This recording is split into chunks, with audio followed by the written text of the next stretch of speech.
and welcome to the Real with Shy Power Pack series, where I bring to you 50 amazing business experts. Today, I have with me the Attract Money Guru and best-selling author, Mr. James Goy Jr. Welcome. Thank you. Thank you. It's very nice to be here. Well, the pleasure is all mine and our audience. We know you have a lot in store for us today. So, the Attract Money Guru, why the name? And give us a little bit of your backstory. Well, as far as my backstory, so I was born in New Jersey, and I live in the San Diego area of California now. And I came out here about 40 years ago. And within the first few years of being here, I started finding my first books on mind power, metaphysics, and spirituality, law of attraction type teachings, some paranormal stuff. And I had never really been exposed to that, especially the metaphysics and the mind power. I'd never been exposed to that. And so I really was fascinated by the subject, that basically mind can affect matter, that we can think in certain ways and cause circumstances to unfold in ways based on our thinking. And one of the early books I read was Think and Grow Rich by Napoleon Hill. And so I was very fascinated by the concept that I could use my mind differently to basically attract more money. And money was really my greatest need in the early days. And so I started applying it to that. And within the first few years, I was actually teaching this type of thing around the New Age bookstore circuit, I'd call it, in the San Diego area. And also over in Sedona, Arizona for a while. Eventually, I lived over there. But, you know, my main book is How to Attract Money Using Mind Power, and that was published at the end of 2007. And so it's the subject matter I'm best known for. And, you know, people over the years have just said that he's like a guru, or he's like the money guru and this and that. And so finally, just the Attract Money Guru kind of stuck. And I believe it fits because I have really used these techniques and you know, just developed them and written a book specifically about applying them, applying mind power, these metaphysical techniques, to the specific task of attracting money. It's basically the same technique we would use for anything we want to attract. But money presents its own issues. You know, people have preconceived notions and self-images that are in the way and different things. And so I still believe today, when I wrote the book, I wrote it to be the most concise and usable book of its kind on how to attract money using mind power. And I still think that it is today. So, you know, at first I was a little uncomfortable with you know, the Attract Money Guru. I mean, what's that sound like? What are people going to think? But I basically think it fits. When people think about attracting money with mind power, I want them to think of my book because, again, it's the most concise and usable book, and I'm the guy who wrote it. And so I think I'm comfortable with that, you know, that name hanging over me. Yeah, I agree. So tell us about your journey as an author. What does that right. look like? Well, you know, when I was a young child, I was never particularly interested in school or a great student, you know, just mediocre. I was never particularly interested in English or any other subject, but I would spontaneously from time to time pick up paper and pen or whatever, paper and pencil, and just write poetry. Like I would write these little poems. And one time I was a teenager and I even sat down, and I remember now I wasn't reading any poetry. I wasn't a fan of poetry. I never read any novels that I can recall, unless there was little books they had us read in school, or in grammar school or whatever. But I was a young teenager, and I remember just picking up a pen and thinking, oh, I'm going to write a book. And I started writing this story, you know, like you'd see on TV, you know, like a mystery or something. And I never finished it, but so it was shows me there that there was something with the writing. There was something that's trying to come out of my arm through my pen and onto the paper. And then when I started finding all of the books on metaphysics and mind power and things, I eventually, when I started teaching, I wrote a few small booklets, 30-something pages, 50-something pages, staple jobs that I had done at the local printer and would hand them out as part of the course that I was teaching, like an 8-week course on something. And it just kind of developed by there. I got the desire just came into me right there that I wanted to write. And I never knew I wanted to write before. But then when I did, I knew it became like I couldn't think of anything else I really wanted to do other than acting. And I did study acting for years on and off in San Diego. I actually moved up to Burbank for a while and took more classes and did some student films and all that. And that was in my early 30s by that time. But the writing thing, I got kind of through the acting thing. I liked acting, but I don't like the lifestyle and everything that goes around it. And so I finally just left Burbank and via Florida, but ended up back in San Diego again. And then the writing thing just is like, well, I just have to do this. And so I just started doing it. And that particular book, my first book that actually became a published book, took me about 9 years from start to finish to write. And it's quite a short book, but I do quote 160 other books, and I read hundreds of books, collected hundreds of quotes while I was researching it and studying up for it. And it finally came about, and then it was years before I would write any new books, and it was even more years when I wrote it. My next books was 2010 or 11, I think, but then it was years again before I would publish any new books. And so it's been a really long journey, but it's been there, at the forefront or as an important part of my life ever since I first decided that I want to do it when I was in the early California years. Wow. Now, you have written a lot of books, a lot of books. So tell us how your other books have led to this current project. Well, I have 10 published books right now. I have 3 books that actually I'm working on, but haven't even looked at for literally months. I have so many things going on, but I need to get back to it. It's not an excuse that I'm busy.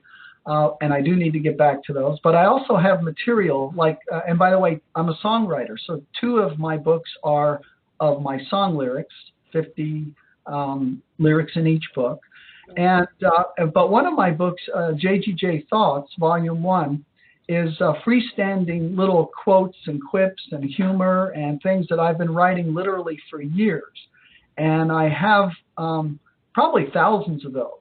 So I have a lot of those types of books basically already written. It's just selecting and arranging the information. And I also have a lot of material, like people have asked me questions over the years, and I've taken the time to answer those in writing. And I have just many books worth of that too. So I actually have a lot more books written, quote unquote, but they haven't been put, and decided what's going where. And then my most recent book is The Supernatural Power of Thought, published at the end of 2018, towards the end there. And so the last several books I've written have been more spontaneous. I didn't really even sit down to write books, and they came through not in, 8 years or 9 years, but like not even 8 or 9 days, or like 4 days, 2 days in one case, where I just, all of a sudden, I was sitting down to write a short article, and I immediately knew that, oh, wow, this is something else. And I just followed it through, and then I woke up 2 days later, and I had a book. And that's how this last book came about also. I was just poking around on Amazon, and I noticed a book title, The Supernatural Power of a Transformed Mind. I never read the book before, still haven't read it, but I thought supernatural power of, and my mind immediately inserted the word thought. And I thought, oh, The Supernatural Power of Thought. That's a great title for a book. And then I immediately knew, oh, I have to write a book with that title. And then the thought came to me right the next second is, oh, I have to start right now. And So with no forethought, no working title, no outline, I just sat there and wrote, and I wrote the first 5 chapters. And then as I could get to it for the next 3 days, I wrote several chapters each day, and 4 days later, that book was done. So it's quite a difference how those books came about to how that first book, which was just years of research and years of learning how to write. I eventually I didn't even have a computer all those years. I got a computer just a year before I published. Had to learn how to type. I was reading writing books. I had an old Brother word processor and a typing book from the library. Taught myself how to type. And I lived in many states, multiple states, during that time. So there was a lot going on. And so now, I have several books in the works to varying degrees. One just is a short book, but it only has a couple of short chapters. Another one is mostly done. And then there's another one. I'm not even remembering exactly what that one is at the moment. But and I've had interesting experiences, like just a couple of months ago, I was poking around on my computer and I found a book that I started who knows when that I forgot all about. And I had 3 chapters of a book, and I read it and I go, wow, I got to finish this book someday. But I had forgotten that I even wrote it. So it's my writing journey is quite interesting. I'm not sure which book will be my next one out, but I think it'll be one of the 3 that I've started. If not, maybe another book of freestanding, little quotes and things like that. Wow, that is amazing. Well, let's talk about this powerful book, How to Attract Money Using Mind Power.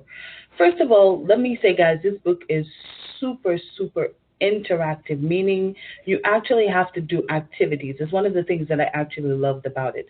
But first, I noticed that you also have Attract Money Forever. It's a companion guide. How does it complement the Mind Power book? Right. Attract Money Forever is a companion book to How to Attract Money Using Mind Power. And we'll let people know if they go to jamesgoijr.com and sign up for my free monthly Mind Power and Money e-zine, they can get a free PDF copy of Attract Money Forever. Now, Attract Money Forever is a companion book to How to Attract Money Using Mind Power. I had already written How to Attract Money Using Mind Power, which is a very concise, to-the-point manual. And it's very metered. It has 20 chapters. The first page of each chapter is concepts. The first page of each chapter is the chapter title and an opening quote. And the second page is concepts and counsel, where I tell you everything I think you need to know to be able to attract money using mind power based on that subject, whether it's belief, expectancy, desire. And then the next page is the 6 simple steps that I have in each chapter. And the last page is called What Others Have Written, and it's 7 more quotes. So that's where you get 8 quotes times 20, 160 quotes for the book.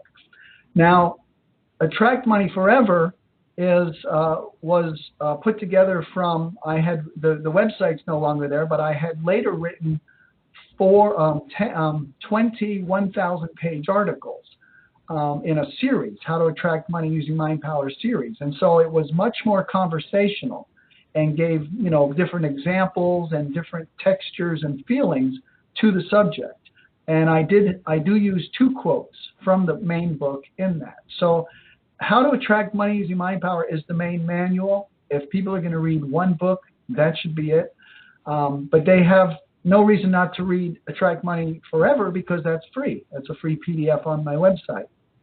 And you can read either one first, and you can read either one alone and get huge benefit and learn how to attract money with no doubt. When you come out the other end of the book, you know more than you did, and you're more powerful than you were. And if you just use a little bit of what you learned, you'll have more money. You'll attract more money.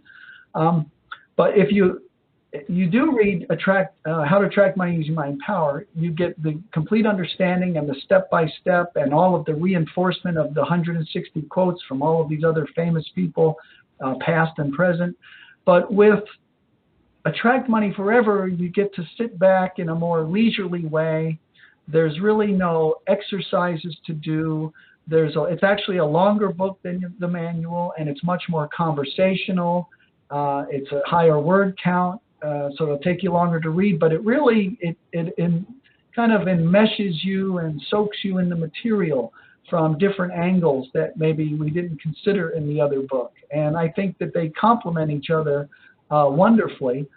Either one will do you a lot of benefit, as I said, alone, but together it's quite a magical mix, and you really don't find, I think, in other books on the subject, quite the way I put it together. And I really delve into areas in both books that other people don't focus on as much, which I think are very important: organization, environment, your personal energy and intuition,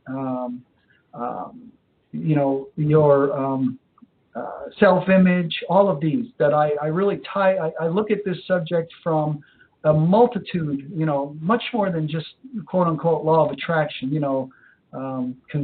believe, ask, believe, receive kind of a thing. It goes much deeper than that, because people don't really realize that for instance, just with the subject of environment, our environments are us. They reflect our inner environment of our thoughts and feelings have created the outer environment, but now the outer environment definitely reinforces the inner environment. It becomes like a closed loop.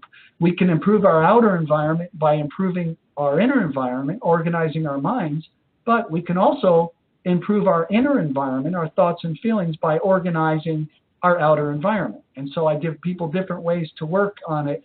When we really come down to it, and a large part of environment is having to do with organization, which is a separate chapter in itself. But if we think about it, mind power is really all about organization. It's about organizing our thoughts, and we can't organize our thoughts without organizing our lives. And organization is about simplification.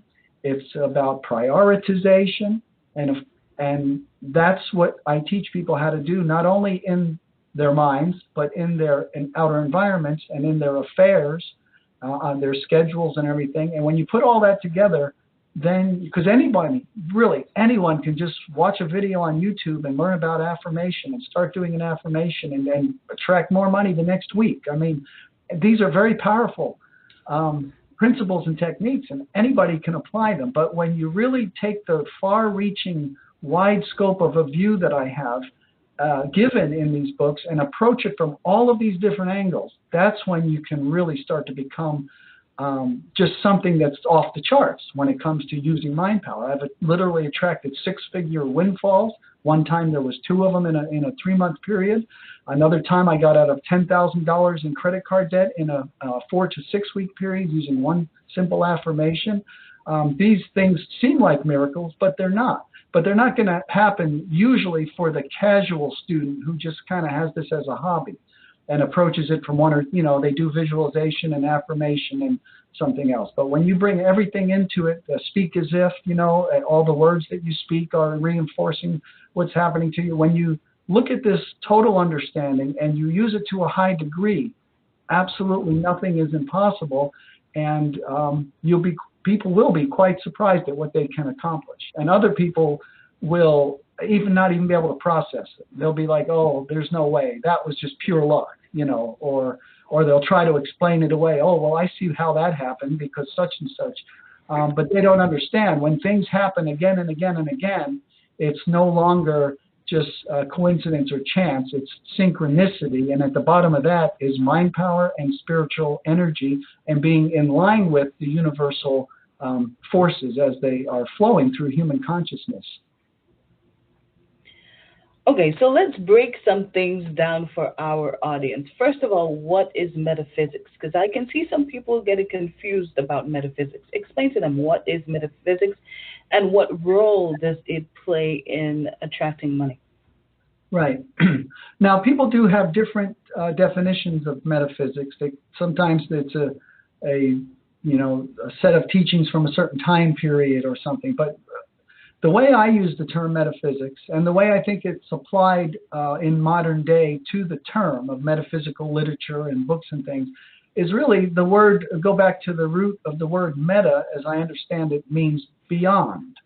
And so we're talking about an understanding that is beyond the normal understanding. We have world view like from Newton, Newtonian physics of a physical planet that's out there separate from us, that's not affected by thought. It's affected by, nature. It's affected by weather patterns and business cycles and gravity. But metaphysics is really something completely beyond our normal day-to-day physics. And it has to do with philosophy and mind, and a lot more with all of the things that we can't see. Regular normal physics we would learn in school supposedly teaches us about everything we can see. Metaphysics is all about the stuff we can't see. It's about unseen forces that are governing all that we do see. It's about all of the things that a materially minded person never really considers. They take the world at face value. We know from the mystics and the seers for hundreds and thousands of years that there's much more to it than that. And now in modern day we have quantum physics, and so now straight out of the cutting edge science of quantum physics, out of the laboratories, is coming the message that there basically is nothing physical. There's no solid particles in atoms or molecules. There's nothing there. It's all energy. There's one field of potential, and we are parts of that field. We're not separate from it. We're not separate from each other. The observed and the observer are one. Observation in and of itself is a creative act, meaning in how we observe, in how we interpret what we see, how we judge it, what we come to expect and believe about it, actually affects how it unfolds. I mean, all of this is basically science now. It's not just mysticism or spiritualism. It's also cutting-edge science. And that's, when I think of metaphysics, it's a very large ranging subject, but it basically comes down to learning about and learning how to govern the unseen forces that are really behind everything that happens in the human consciousness, of everything we become aware of as our world, our present day events, past, future, the universe, planets. I mean, it basically deals with all of that, but stepped back, not from the seen, but from the unseen realm where all of this is springing forth from. Okay, so I am somewhat obsessed with mindset. So let's go deeper. Let's go into a few topics from your book. So I just want you to touch on as much as you want. We're not trying to put out the entire book here, guys. You're gonna have to go buy the book. But let's just touch on a few things, more so the relationship with money. Let's look at desire. How does desire relate to money? Right. Well, desire is the first, and by the way, both books that we talked about have the same 20 chapters. So if I say one book is chapter 1, desire is chapter 1, it means in both books. So, but in How to Attract Money Using Mind Power, desire is the first chapter. And it's the first chapter for a reason, because everything we do as human beings stems from desire. If I scratch my nose, it's because I have an itch. If I turn the heat up, and I want to stop that itch. If I turn the heat up in my house, it's because I'm cold. I have a desire to make it warmer. If I get out of bed in the morning, it's out of desire. Some people are depressed. They don't even have the desire to get out of bed, and they'll lay in bed all day unless somebody comes to get them, or they get thirsty, and then desire gets them out of bed to get a glass of water. So, and I can read it. As you know, I open each chapter with a quote. And so I'll read the quote from the chapter on desire that I opened the book with. And it's from Robert Collier, from a book called The Secret of the Ages, which was first published in 1926. And Robert Collier wrote, quote, "Desire is the great moving power of the mind, that which excites into action the will and powers of the individual. It is at the bottom of action, emotion, or expression." end quote. And so that speaks to the great power of desire, that it's at the bottom of everything. It's at the bottom of our emotions, of our actions, and how we express ourselves. Desire is at the bottom of it. And so that's why it's the first chapter, because if we don't increase our desire for more money, then we're just going to keep doing what we've been doing. We could read the whole book, but if we don't increase our desire to have more money than we've been doing, then we're not going to have the desire to increase our belief, to develop our expectancy, to work on our money mindset, to do affirmations, visualization, any of the things in the book, to organize our environment. There will be no desire to do it because we don't have that beginning increase in desire to get more money. But a wonderful thing is a lot of this is really, it's almost like it's on automatic, because when we read a book like this, when we read this book, and we come out the other end absolutely knowing that it is within our power to actually use our minds to think in a different way and to attract more money to us, that understanding in and of itself automatically increases our desire. Before, we might not have known that it was possible. Now that we know it's possible, it's like, oh, well, if I can have more, then I do want more. And so we start thinking about having more money and what we would do with it. That's just natural. If I had more money, I'd buy a new car, I'd do this, I'd do that. And then those desires actually start to increase our action in moving toward that, whether it's doing our affirmations or whatever. And then that mind power work increases our results. Getting results increases our desire even more. And so then it starts to feed back and forth, and desire becomes a self-fulfilling prophecy, and also almost like an engine of its own. But we have to get it started, and one of the best ways to get it started is to learn about these techniques that show you how much more is really possible for you than you ever imagined before. So tell us, what is the power behind these quotations and affirmations? Why are you using quotations, and why should I repeat affirmations? What's the power behind that? Right. Well, the chapter 2 in the book is on belief. And we have beliefs. Everybody knows, okay, I believe today is, what is today? Monday. I believe today's Monday. I believe my name is James Goy Jr. So we all know about beliefs, but we also have unconscious or subconscious beliefs. And that is really the foundation of mind power in many ways is subconscious belief, because the subconscious mind is an automatic mechanism. It does not in and of itself make judgments. It doesn't say, oh, well, this is good, this is bad, this is right, this is wrong, this will help James, this will hurt James. The subconscious mind in and of itself does not have that kind of a reasoning mechanism. It's an automatic mechanism that is led to believe certain things exist, and then actually magically makes those things exist.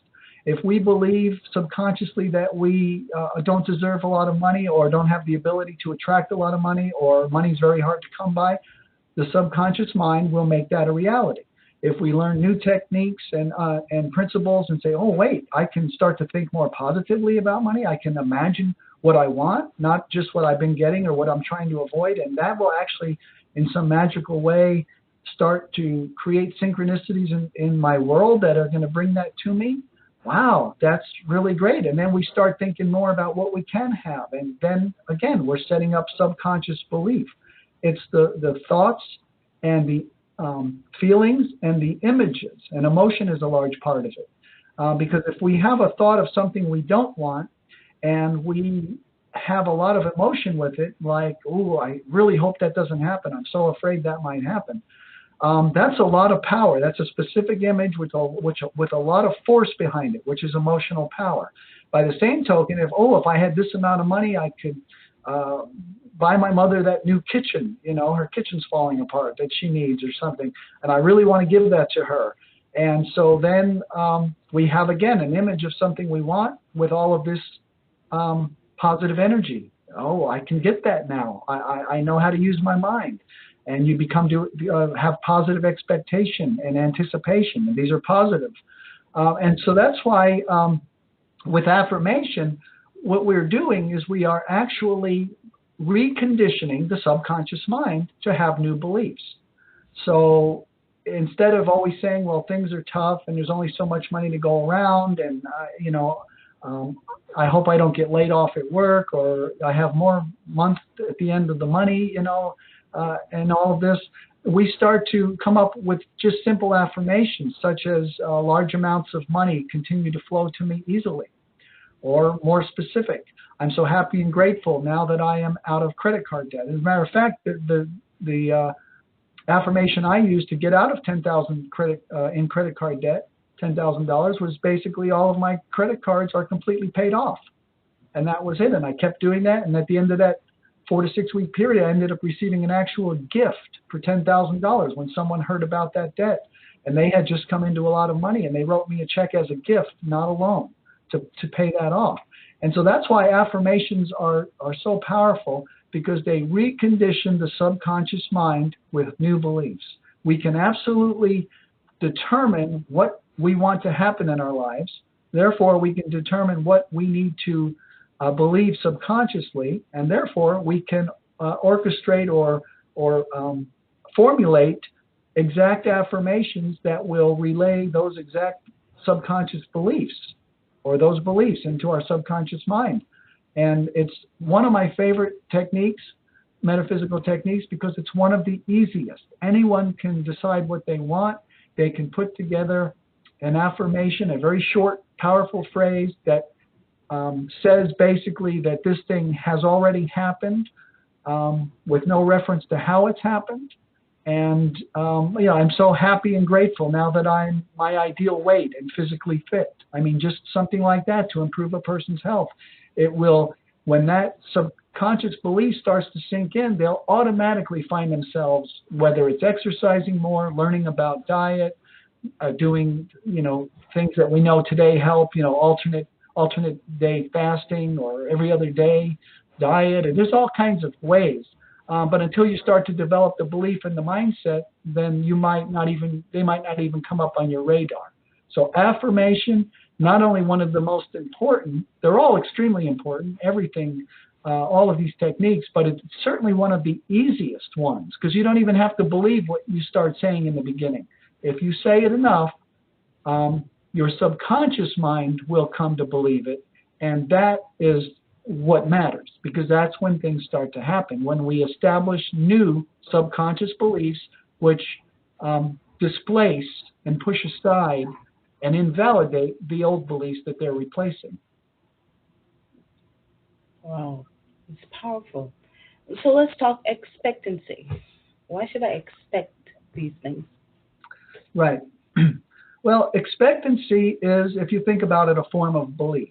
Now, we can believe anything, and we can believe things that aren't true. Like, people have had the experience of having a trusted friend or coworker, someone they trust, who they believe is trustworthy and would not do them wrong. But then at some point you find out, that person betrayed me. My trust was violated. So all this time I've had this belief that something was so that wasn't so. So we can absolutely believe things that aren't true. But when we come to expect something, we actually believe it will be true in the future. And so we're not expecting something that's not true. We're completely in the realm of the ability to create, because we're projecting forward for something that hasn't happened. And so people think that they're using mind power and that they're developing beliefs about certain things, but they haven't really come to expect. And then we can telegraph way ahead in the book to a chapter like Act As If, which is a very powerful technique.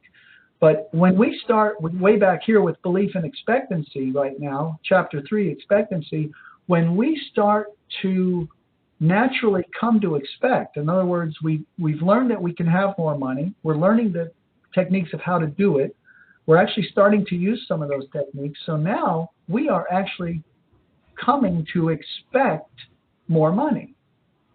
Now, we haven't even got to the chapter on acting as if yet, but we will just naturally start to act as if, naturally, without even thinking about it or knowing we're doing it. If I won the lottery and I got a notice in the mail and the ticket's been validated and on this date I'm going to receive X amount of money, the money's not here yet, but I totally 100% expect and believe it's going to be here. Just like if I'm working a job, I believe on Friday I'm going to get my paycheck just like I always have. And I'm acting as if I'm spending money freely. I can put something on my credit card this month because I know I'll have my check and I can pay it off next month and things of that nature. That's because I have that expectancy. And that's the expectancy that you have that you're going to get the paycheck if you have a job. The expectancy that you have that you're going to have millions of dollars if you win the lottery, and once you've got the official letter or whatever and it's been validated, that's the kind of expectancy you want to create for the new amounts of money that you don't have yet and that you don't know how you're going to get many times. You want to create those images, you want to have those types of affirmations, and you want to basically come to expect that those things will actually be true. And that's expectation is a very deep level of subconscious belief about how things will be. Other subconscious beliefs about how things are. I've never been any good with money. Well, that's a subconscious belief. We can replace that with, I'm learning more and more about how to be responsible and handle money. And I'm a magnet for money now and things like that. But when it comes to expectancy, we are creating very powerful beliefs, subconscious beliefs about what will be. And even in our conscious minds, we've come to totally expect them. When we expect something, we just take it for granted. That's what I expect to happen. That's a very strong, powerful level of belief about what will be. And when we do that in relationship to money, it's just an awesome force that will always tend to attract that money that we're creating mentally. Wow. Now, you mentioned act as if. Do you mind telling us a little more about acting as if? Is it pretending to be something that you're not? Not exactly. Like acting as if is acting the way. I'm going to open up to that chapter 9, Act as If. And here's a quote from Henry Harrison Brown from How to Control Fate Through Suggestion from 1901. Quote, live as if it were already manifest, and you shall find it manifest. And so what acting as if is really, and when it comes to the way I teach it for attracting money, is that you always want to act as if those financial circumstances you want to see come about either are now or will be reality. So you're not, acting like if you're in the store and you want to, like I remember many years ago, I was in a health food store, and I was looking at organic avocados. And this very well-dressed woman came over and was looking at the avocados, and she picked one up. And she looked like a real estate agent, professionally dressed, and I assume she had a nice car out in the parking lot. And she picked up an avocado, and she looked up at the sign, and I forget if they were like $1 or $1.50. It was a high price for avocados at that time, so maybe there were fewer around. The prices fluctuate. And she said under her breath, "Oh, that's too expensive," and she put it down, and she left the avocado bin. And I thought to myself, how sad. She acted as if she didn't have $1.50. She acted as if she could not afford to buy one avocado that she obviously wanted because she came over to look at them. She's actually creating a situation where she will have to give up and not have many things that she wants in the future because she acts as if she doesn't have the money or can't afford it. The only reason we don't spend money now on things that we want and that are, reasonable expenditures is because we feel like we might need this money later and not have it. Like if we spend this now, we might need it for something else later, and we're not going to have it. Then we have to do without this other thing. When we are acting as if, when it comes to money, if you want an avocado, you will always buy it because you are acting as if the truth is the truth, which is you do have the money in your pocket. You can afford it if you want it. But the larger truth is that you will always have enough money for everything you want, and therefore you're going to act as if that's true. And in the present, whether it's a new sweater or a pair of shoes, if it's a reasonable expenditure and there's a good purpose for it, even if it's just desire, self-enjoyment, you want to go to a movie or whatever, you live your life in the consciousness and acting as if you'll always have enough money for all of the reasonable things. And I don't advocate being irresponsible or a spendthrift or wasteful. I actually, in the book, talk about, frugality and things of that nature, which I'm also a big fan of. But if we are depriving ourselves of things that we actually do have the wherewithal to purchase because we're afraid we're going to need that money later, then we're not acting as if we're always going to have enough money and we're always going to have an overabundance of money, and therefore we're creating not having enough money.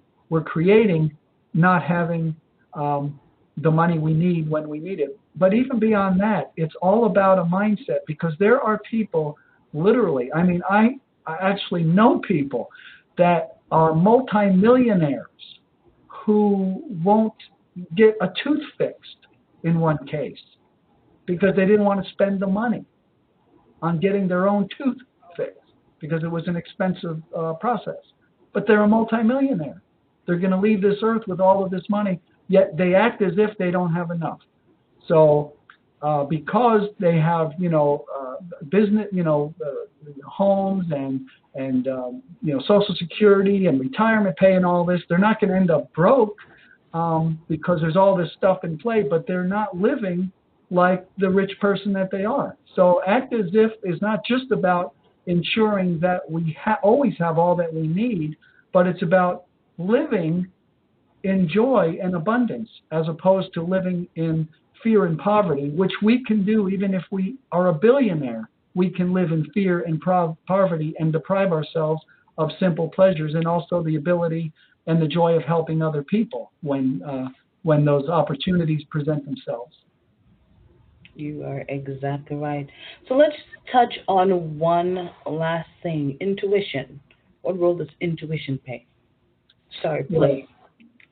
Well, intuition is chapter 15 in the books, and it's way down the road. Now, that doesn't mean it's any less important. It just means it comes a little later in the process, because in the beginning, with increasing desire, developing belief and expectancy, and doing affirmations, doing visualization, setting goals, if that's our thing, it's a very active process in which we are telling our subconscious minds and the universe what it is that we want. It's a very active process. Now, later on, it becomes also a passive process in which we have to be open and receptive, because now we've programmed in to the subconscious mind and the universe at large what it is we want. And a lot of that's going to happen. Other people, events, and circumstances are going to morph into what they need to be to bring those things about. It's a magical process, but there will be certain things that we need to do. And so once we program it in what it is that we want, then we become receptive. The process is intuition to our part. The universe, we've told the universe and our subconscious minds what it is that we want. Now the universe and our subconscious minds are endeavoring to tell us what we need to do, what our part is. Make a certain phone call, go to a certain place on a certain day, and we might meet someone that's the next part of the plan or whatever. It's extremely important, and a lot of people can miss it because they're so locked into rational thinking and weighing pros and cons, and acting, making educated decisions, based on everything they know, but not letting intuition come into it and letting your gut guide you more, And when we start to do that, then we've closed the loop. We're using our conscious mind to figure out what it is we want. And a lot of that even is coming from our spiritual selves. It's not all conscious mind. But we are, in one way or another, forming, concocting, or agreeing to and accepting certain things in our conscious mind. And we're creating these very strong visions of what we want. And now we're closing the loop by being very open to the information, the inspiration and intuition of what we'll need to do, the part we'll need to play, and the ongoing things that we'll need to do for maintenance. And when we get that whole package in place, then it's really magical. And we know what we want to do on a conscious level. On a subconscious level, we're always being informed of what we need to do to get what we want, to be able to do what we want to do, to get what we want, and to make what we want to happen. Intuition is a huge part of that. And if it's not in the mix, if people second guess it, if they're not receptive to it, if they don't look for it, if they don't respect it, if they don't act on it, they'll still get things. They'll still make more money with mind power and things, but they will have a lot more opposition. They'll make a lot more mistakes. They'll have less money, more than likely. They'll suffer more losses and unintended negative consequences, because you cannot, with impunity, ignore the intuitive part of the mix of your mind. You have a conscious mind, you have a subconscious mind, you have material world knowledge, and you also have intuitive, mystical knowledge that comes from another realm. We want to take advantage of all of this and make it into a seamless package of power that allows us to be mind power practitioners of a very high level. It's all right there, and there are a bunch of parts to it, and they're all very important. We don't want to leave any of them out. If we completely take out of the mix something like intuition, we're going to be really struggling against the tide for our whole lives. If we get that into the mix, then everything is going to flow much more easily. We're going to be much more at ease and know that things are working out as they should, because we're not ignoring that important part of the process. Wow, that is amazing. This is a lot to digest. I already know, guys, this is a lot of information, a lot of powerful strategies that we have learned today.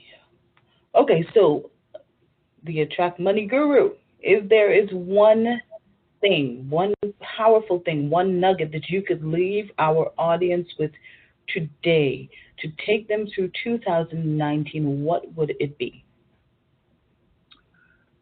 I think it would be to hold on to this moment right now. We really only have the moment. We know that from, science and mysticism. This moment right now, this moment that whether you heard it live or you're hearing it later in the archive recording, watching it, that you are inspired right now. If you're still listening, I'm assuming you've been informed, and you have learned some things, and you have basically become motivated and inspired to take some sort of action to try to hold on to this new mindset and this new way of looking at this thing, this new ability to be open to possibilities, and this new expanding your mind to think about what more you would like to create in yourself and in your life, and knowing that it's possible. Hold on to that. Hold on to this moment and proceed forward as if everything that I just said is true. Because what's going to happen for many people, sadly, is they're going to be excited for a day or two, and then the world is going to drag them right back down to its level. Everything they hear out of the mouths of family, friends, coworkers, and the media is going to be disempowering. And a year from now, they won't have moved forward even one step. Go to my website, get the free PDF, sign up for my free monthly Mind Power Money e-zine so that you can be re-inspired each month. But hold on to this feeling and move forward knowing that you can accomplish so much more financially and in all ways than you ever have if you grab onto this thread and stay with it. Nothing will stop you. If you go back to your old ways, nothing can help you. That's powerful, guys. There you have it. And tell us again, what is that website? Right, it's my name, so that's James, GOIJR.com, JamesGoyJr.com, and everything's there. It's a great place to start. All right, guys, and you already know if you go to my website, I have a blog post on Mr. Goy, and I have all of that information there as well. All right, it has been a pleasure today chatting with you. Really powerful session. You have my wheels turning. I'm kind of just taking all this in and thinking and trying to process things. Like I said, guys, I've started the book myself, started writing down stuff, and like I said, it's really interactive. It's different because you have to do and not just in theory, like really do stuff. And I think it's an amazing process. All right. Well, again, thank you for being here with us. It has been an amazing experience. All right. Talk to you Thank you. again soon. You're Okay, welcome. thank you. Bye. Bye-bye.